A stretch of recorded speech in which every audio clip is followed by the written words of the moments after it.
మీరు కౌరవులు మేం పాండవులం మా రేవంత్ రెడ్డి అర్జునుడు ఈ వ్యాఖ్యలు చేసింది ఎర్రబెల్లి దయాకర్ రావు.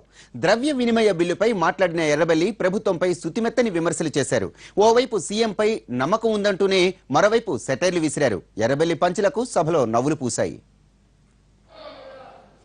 బడ్జెట్ పద్దులపై తెలంగాణ అసెంబ్లీలో సుదీర్ఘ చర్చ జరిగింది. అన్ని పార్టీల నేతలకు భిన్నంగా సాగింది TDP floor leader Errabelli Dayakar Rao ప్రసంగం.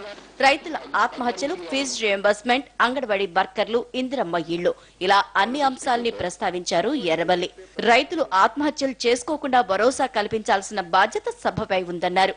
రైతుల ఆత్మహత్యలను ఆపే ప్రయత్నం అందరూ చేయాలి. వ్యవసాయం సంక్షోభం ఉన్నది, వ్యవసాయం సంక్షోభం ఉన్నది.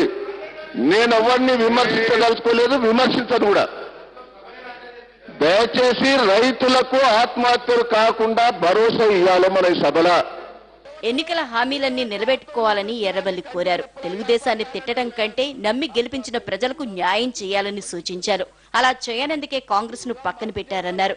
తమను పాండవులతోనూ ఇతరులను కౌరవులతోనూ పోల్చారు. తెలుగుదేశం పార్టీకే 15 ఏళ్లు వనవాసం ఉన్నది. 10 ఏళ్ళు అయిపోయింది, ఇంకో 5 ఏళ్ళు. మేమంతా పాండవులం, కౌరవులు వీళ్ళు. మేము పాండవుల పోరాటాలు చేస్తున్నాం. మా రేవంత్ రెడ్డి గారు అర్జున్గా పోరాటం చేస్తున్నాడు. భయపడతారు రేవంత్ రెడ్డి గారు చూస్తేనే. ఎక్కడ దడదడ రేవంత్ లేచారికి దడదడ గుర్తుంది. ఎందుకు గుర్తాలి మీకు? ఎందుకు భయపడతాను? నాయనా, మీరు కౌరవులు, పాండవులు. ఇండస్ట్రియల్ పాలసీ గురించి ప్రస్తావన సమయంలో తనపై ఎర్రబెల్లి చేసిన వ్యాఖ్యలకు సీఎం కేసీఆర్ చిరునవ్వులు చిందించారు.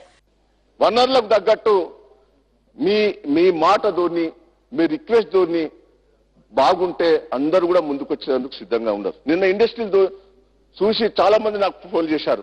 ముఖ్యమంత్రి గారి దగ్గర కొంచెం మార్పు వచ్చినట్టున్నది. అప్పుడు 1956 అనేది అందరినీ ఎలగొడతానికి ప్రయత్నం చేసిండ్రు. ఇదన్నారు అదన్నారు, రెచ్చగొట్టే ప్రయత్నం చేసిండ్రు. కొద్దిగా మార్చినట్టు అనిపించింది.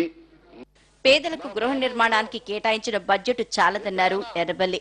పాత బకాయిలే 100 కోట్లు ఉన్నాయన్నారు. గతంలో జరిగిన అక్రమాలపై విచారణ జరపాలంటూ ఆ పనులు చేసిన వారు మీ పక్కనే ఉన్నారంటూ సెటైర్లేశారు. మీరు పాత ఇండ్లన్నీ అవకతవకలు జరిగిన 100% కరెక్ట్. మేము కాదంటలేం. బాగా దోపిడీ జరిగింది. ఇంద్రమ్మ దాంట్లో రాజకీయ నాయకులు విపరీతంగా సంపాదించారు. గ్రామాలలో బ్రోకర్లు అయిపోయారు. అన్ని జిల్లాల ఎందుకు కావచ్చు, మా వరంగల్ జిల్లా ఎక్కువైంది. వాస్తవం నేను కాదంటలేను. వాళ్ళు చిన్నోళ్ళు ఇప్పుడు ఎక్కడున్నారో మీ పక్కనే ఉన్నారు. నేను పేర్లు చెప్పేటదాల్చుకోలే.